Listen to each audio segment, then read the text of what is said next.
effectivement, nous sommes du cabinet comme études, donc qui est spécialisé dans les études de marché pour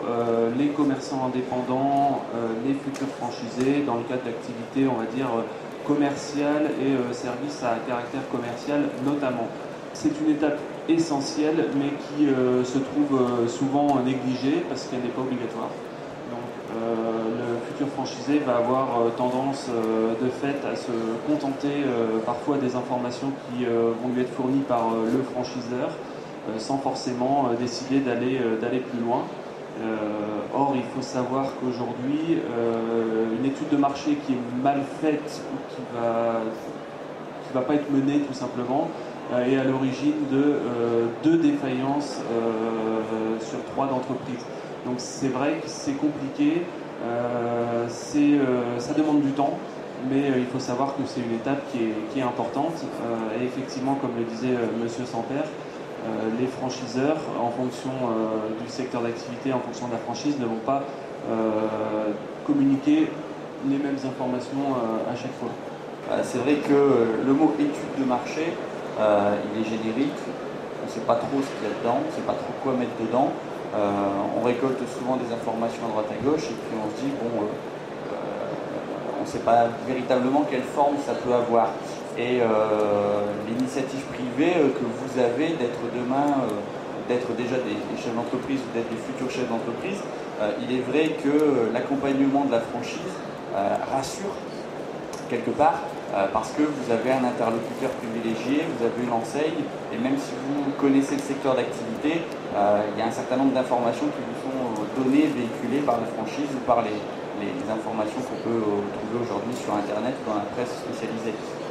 Néanmoins, il est difficile de collecter une information qui va être adaptée aussi, parce que bon, une franchise c'est bien, mais c'est avant tout un point de vente, un magasin, une activité en un lieu donné, et de confronter un petit peu ces données très générales qu'on peut avoir sur un marché ou un secteur d'activité avec véritablement les problématiques locales que vous pouvez rencontrer dans le lancement de votre activité. On recherche on recherche du financement, on recherche la bonne franchise, souvent en fonction du degré d'avancement du projet. On recherche une localisation, et quand on a justement trouvé son site, on se dit effectivement, est-ce que mon projet par rapport à ce site-là, il y a une adéquation complète, est-ce que ça va être viable à cet endroit-là, et ça, je dirais, localement, il y a qu'une étude de marché qui peut vous apporter des informations enrichissantes et venir vous dire, oui, effectivement, je vais aller voir mon banquier avec un document, je vais y aller avec des devis, je vais y aller avec l'accompagnement de ma franchise, mais demain, est-ce que c'est véritablement le bon site sur lequel je vais être viable et sur lequel je serai encore là, entre guillemets, non pas dans 2 ans, mais dans 5, voire dans 10. Alors effectivement, on peut peut-être aborder du coup le deuxième point, le rôle du franchiseur et le rôle du franchisé dans tout ça. Donc, effectivement, la loi Doubin et son décret d'application imposent aux franchiseurs de communiquer dans le cadre du DIP, donc le document précontractuel, de fournir donc un état du marché. Cet état du marché, ça va être un état général du marché, donc au niveau national la plupart du temps, des statistiques sur le secteur d'activité en question. Ça va être un état local du marché, donc là c'est sur l'emplacement, sur la commune où vous souhaitez vous implanter, des informations qui vont être liées à la concurrence, donc à l'offre en place et également au profil de la future clientèle. Donc ça va se baser principalement sur une analyse des catégories socio-professionnelles, une répartition par âge de la population et une évolution démographique entre 2 recensements donnés. Et puis le troisième point dans le cadre de cet état du marché, ce sont les perspectives de développement du marché. C'est un point d'ailleurs qui est souvent négligé dans le cadre de ce document précontractuel. Donc le franchiseur se doit de vous fournir ces informations-là. Maintenant, il est vrai que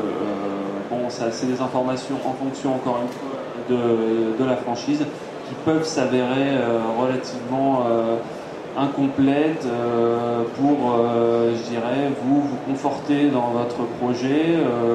et puis dans le cadre aussi de l'établissement d'un chiffre d'affaires prévisionnel, puisque c'est vrai que L'étude de marché sert aussi et souvent principalement à ça, c'est en amont de la création de votre projet, savoir un petit peu en termes de chiffre d'affaires où vous allez vous situer, dans le but de définir après un business plan par la suite et donc un compte prévisionnel. Donc c'est vrai que ce chiffre d'affaires prévisionnel, cette estimation de chiffre d'affaires, vous ne l'avez pas de façon précise dans le cadre de ce document précontractuel fourni par le franchiseur. C'est donc aussi quelque part à vous, futurs franchisés, de vous y intéresser, alors en faisant appel éventuellement à un cabinet d'études ou en menant votre étude de marché par vous-même. Et on va peut-être voir à ce moment-là comment, qu'est-ce que je dois intégrer dans cette étude de marché, par où commencer, où aller chercher mes informations. Oui, je dirais qu'il y a effectivement plusieurs aspects. Maxime évoquait le chiffre d'affaires. Effectivement, au jour d'aujourd'hui, c'est pareil, c'est comme l'étude de marché, c'est un terme générique, voilà, il faut que je fasse autant de chiffre d'affaires. Le franchiseur peut vous donner un certain nombre d'éléments en vous disant, ben voilà, sur X points de vente existants en France, la moyenne de chiffre d'affaires, elle est de autant, et a fortiori sur cette zone-là, vous pouvez espérer faire effectivement tel chiffre. Sous-entendu, qu'est-ce qui découle du chiffre d'affaires? Il découle le fait que vous puissiez vous acquitter de l'ensemble des charges fixes et variables, de vos différents coûts, et puis effectivement, en tant que chef d'entreprise, votre résultat et vos salaires et charges pour vous et éventuellement futurs employés. Et à partir de là, il y a deux méthodes qui existent tout simplement. C'est un petit peu quand on squeeze l'étude de marché et qu'on va voir directement son comptable. Il y a la méthode ascendante et la méthode descendante, c'est-à-dire au jour d'aujourd'hui, quel est votre secteur d'activité, quels sont les ratios de la profession, quel est votre projet, et à partir de ces trois composantes-là,